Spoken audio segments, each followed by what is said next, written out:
nataka nizungumze na ninyi juu ya maisha ya ushindi kwa mtu aliyookoka. Sitendi kusema ni Mkristo kwa sababu kila mtu ni Mkristo kwa maana ya dini za Kikristo. Lakini wokovu sio dini hata siku moja. Wokovu ni pale mtu ambao maandiko yanasema amezaliwa mara ya pili.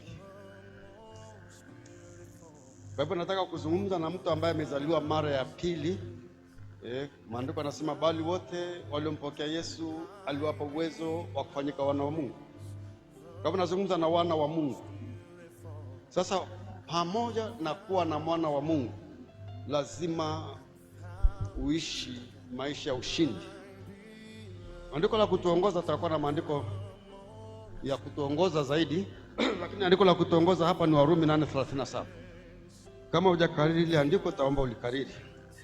Biblia inasema hivi: lakini katika mambo yote tunashinda na zaidi ya kushinda kwa yeye aliyetupenda. Yaani wewe unaweza ukashinda na zaidi ya kushinda. Kwa nini? Kwa sababu kuna anayekupenda. Ndugu zangu, unaweza ukapenda usijue kama unapendwa. Unaweza ukapenda usiukubali upendo wa mtu. Leo kuna kijana mmoja nyumbani kwangu na alikuwa na shida fulani hivi, matatizo fulani hivi. Kiongozi mmoja ndani ya kanisa letu akaomba akae kwangu, nilikuwa na nyumba ya watumishi nje pale. Siku hiyo nikamwambia, unajua nakupenda. Yaani alinishangaa, akaniambia kwa nini unanipenda? Kwa nini? Na alikuwa hajui kwa nini nampenda. Of course alikuwa amefia na mama yake mzazi kwa muda mwingi, babake akaoa mke wa kambo. Nafikiri alikuwa hajaona upendo na watu waliokuwa nao pengine sio ya kumpenda. Anaambia kwa nini unanipenda? Kwa nini? Kwa nini? Hakuelewa. Kwa hivyo hata wewe Mungu anaweza kukupenda kiasi hicho ukashindwa kuona. Lakini kama mtumishi wako ambaye nimepata heshima ya kusimama mbele zako na kutangazia kwamba Mungu anakupenda. Kwa hivyo napendelea ni kwamba kuokoka ni mwanzo wa safari, sio mwisho.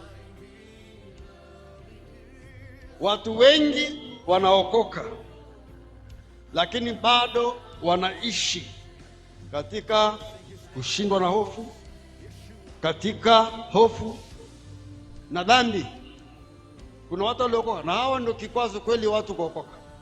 Kama unaokoka na maisha yako hayajanyoka au pengine unatenda dhambi na uko hapa, watu wote wanaokujua, wanaokufahamu na hauishi kisiwani, unaishi na watu, unawazuia kuja kwa Yesu. Na wakati mwingine Mungu anajuta hata kwa nini akakuokoa. Watu wengi wanazuiliwa na watu walio ndani ya kanisa. Na ni kwa nini? Kwa sababu ya kushindwa kuishi maisha ya ushindi. Mapenzi ya Mungu si uokolewe tu, bali uishi maisha ya ushindi. Maisha ya ushindi. Swali: inawezekana kweli kuishi maisha ya ushindi? Inawezekana kweli nikashinda huu uongo unaonisonga? Inawezekana kweli nikashinda hii hila ambayo inanikamata? Inawezekana kweli hii tamaa inayonipelekesha nikaishinda? Nalo jibu ni kwamba unaweza ukashinda kupitia Yesu Kristo. Wewe ambao unakamatwa na jambo lote kuna bila nasema mahali pengine kwamba kuna dhambi inayotuzinga upesi. Inayokuzinga upesi. Kuna mtu analemewa na dhambi kwenye maisha yake, anashindwa kabisa kujikwamua huko, hataki, lakini bado namkamata. Katika Wakorintho wa pili 5:17, Wakorintho wa pili 5:17, maandiko yanasema hivi: hata imekuwa mtu akiwa ndani ya Kristo amekuwa nini? Sema kwa sauti. Kiumbe kipya.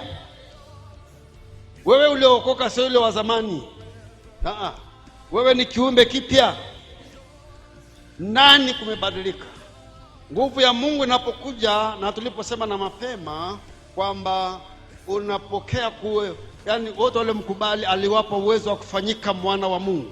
Yani watu wote ni wa Mungu, hakuna ambaye si mtu wa Mungu. Lakini ili ufanike kuwa mwana wa Mungu lazima kuwepo na operation ya mbinguni inayekufanya ndani uzalio upya, uwe kiumbe kingine ndani.